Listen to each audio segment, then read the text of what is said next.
On today's menu is a super delicious dish commonly known as Kadhi Pakora. It comprises a thick yogurt gravy flavored with some very basic spices along with the addition of delicious fritters and finished by a tadka on top. Now tell me, doesn't that sound yummy? Namaskar and welcome to Curries with Bumbi. We will start with the main ingredients required for the gravy. Blender jar out and in goes a cup of plain unflavored yogurt along with half a cup of water. Please take out the yogurt from the refrigerator at least an hour before starting with the recipe. Usually very sour yogurt is used for this recipe, but the yogurt available here in USA is very mildly sour. So I keep the yogurt out at room temperature for about an hour or an hour and a half to develop that little bit of sourness. Next, add a quarter of a cup packed with gram flour, that is besan, and a teaspoon of turmeric powder. I like using a blender for mixing this because, number one, I find it to be the easiest way to get rid of lumps and get a smooth mixture, which is very important when making the gravy. And number two, the yogurt won't split if you blend it in this way.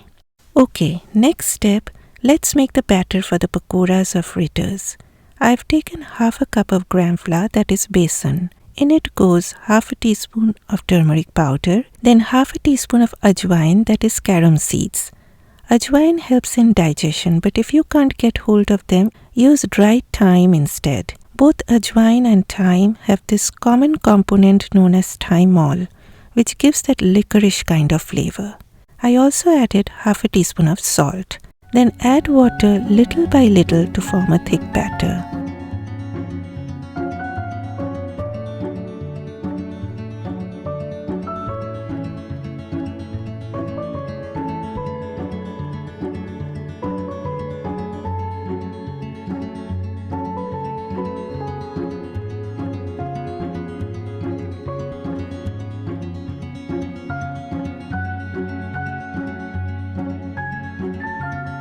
If you feel the batter is too thin, add a little more of gram flour. The batter shouldn't be too runny nor too thick. Now keep this aside while you start moving on to making the yogurt curry. In a deep pot, heat 2 tablespoons of oil over medium heat. Once the oil is hot, lower heat to low and add half a teaspoon of cumin seeds and half a teaspoon of black mustard seeds along with dry red chillies and half a teaspoon of hing, that is asafoetida. Hing is optional, but I like its flavor and it also helps in digestion. Then add half a teaspoon of turmeric powder, few curry leaves and 2 teaspoons of ground coriander, that is dhania powder. I also added chopped garlic followed by 2 teaspoons of finely grated ginger. Stir on low heat for a minute or two. Now my friends, if you cannot find curry leaves, that doesn't mean you cannot make this dish. Use 2 teaspoons of curry powder instead. You can also use 1 teaspoon of whole coriander seeds instead of using ground coriander. I personally do not like those occasional bursts of surprises of biting onto coriander seeds while enjoying the smooth gravy. So I prefer using ground coriander. Keeping the heat low, add the blended yogurt and besan mix along with 1.5 liters of plain tap water. Now you can increase the heat to medium and keep stirring constantly with a whisk until the gravy comes up to a boil. You need to keep stirring to prevent the yogurt from splitting.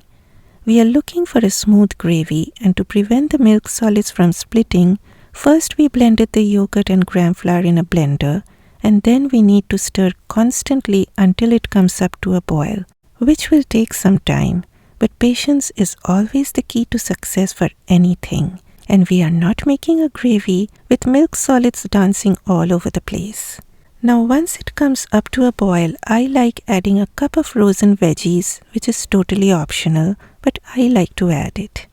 Next, simmer this on low heat for 25 to 30 minutes. Why such a long simmering time? Because the flavor gets better and better with time. Do give it a stir from time to time though, making sure that nothing is sticking at the bottom of the pot. While that is simmering away, I will let the rice cook.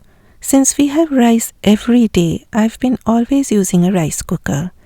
This one has a low carb function, which means the starch water gets drained, making it more healthy. I always wash the rice grains very well first in several changes of water and then add measured quantity of water. Switch on the cooker and just forget about it.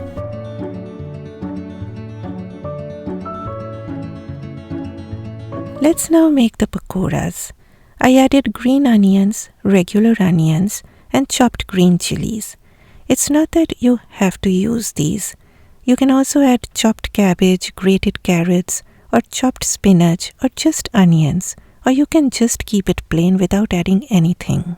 After mixing the veggies, add just a pinch, that is 1/8 of a teaspoon of baking soda. This will make the pakoras light and fluffy. If you do not have baking soda on hand, you can also use a teaspoon of baking powder. Mix well and let's fry the pakoras now. Use a spoon if you are not comfortable doing like this. Do not add too many at a time, and they should be in a single layer. Fry the pakoras on medium to low heat, more towards the lower side.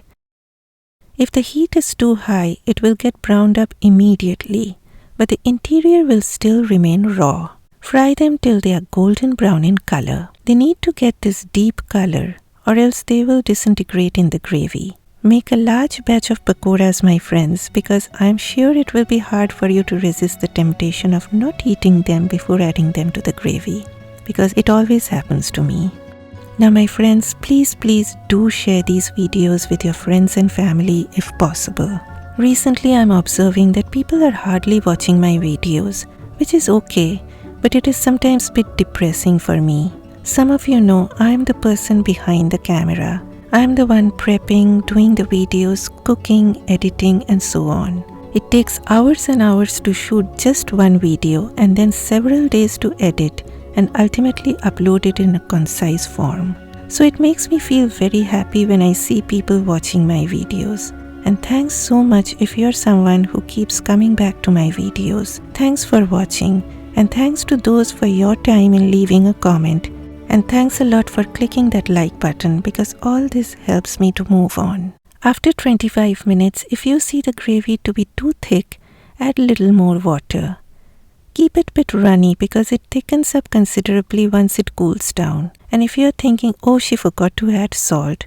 No, I haven't, because you need to add it now to prevent the yogurt from splitting. Do a taste test and adjust the seasoning. I like adding a tablespoon of sugar, but that's optional. Next, add all the pakoras and simmer it on low heat for just 1 minute and then heat off. Coming to the final step, that is adding the tadka. Heat a tablespoon of ghee in a pan, and this is my homemade ghee. I never use store-bought ghee. When the ghee turns hot, lower heat to low and add 1/4 of a teaspoon of fenugreek seeds, that is methi. Please see to it that the seeds don't turn black, because then they will turn bitter and ruin the whole dish. I also added dry red chillies which give a smoky flavor. Few curry leaves which are again optional. Then off heat and add a teaspoon of Kashmiri chili powder, and my friends, please remember to add the chili powder off heat or else it will burn. Then pour this divine goodness onto the curry.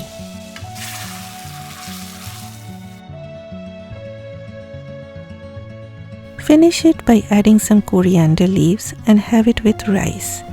You can prepare the gravy and pakoras ahead of time. Then just before serving, warm up the gravy, add the pakoras and give the final tadka. After half an hour, see how everything has thickened up. So please remember to keep it a bit runny when cooking. If you feel it has thickened up too much, you can dilute it with little bit of water, but do adjust the seasonings in that case. Please leave a comment and send me your feedback after trying this delicious recipe. Bye bye.